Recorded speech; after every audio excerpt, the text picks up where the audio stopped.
کے بارے میں جی مرنے کے بعد؟ جی بالکل جائز ہے، بڑا نیکی کا کام ہے، اگر آپ کے کا کوئی عضو کسی کے کام آ سکتا ہے بہت اچھی بات ہے، اس میں کوئی چیز ناجائز نہیں ہے۔ آپ چاہیں تو اس کے بارے میں جو آرگومنٹ ہے اور جو اس کے خلاف آرگومنٹ ہے اس کو آپ پڑھنا چاہیں تو میری کتاب مقامات میں اعضاء کی پیوند کاری کے نام سے مضمون موجود ہے، انگریزی میں ترجمہ اس کا سلیکٹڈ ایسیز میں موجود ہے، اس کو آپ دیکھ سکتے ہیں۔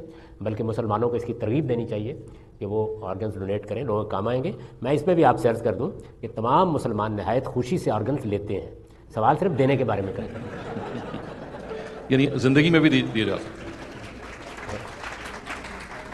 یعنی اگر زندگی میں کوئی آدمی اپنی آنکھ ڈونیٹ کرنا چاہے؟ دیکھیے زندگی میں اگر آپ کوئی چیز کسی کو دینے کا فیصلہ کرتے ہیں تو وہ ایک بڑا غیر معمولی اقدام ہوگا، وہ آپ پھر دیکھ لیجیے۔ آپ دیکھیے ہماری زندگی میں اب یہ معلوم ہو گیا ہے کہ جگر کی پیوند کاری جو ہے وہ اس کے لیے آپ کے جگر کا کوئی حصہ لیا جا سکتا ہے، گردے کے بارے میں معلوم ہو گیا تو وہ بھی آپ دے سکتے ہیں اس میں۔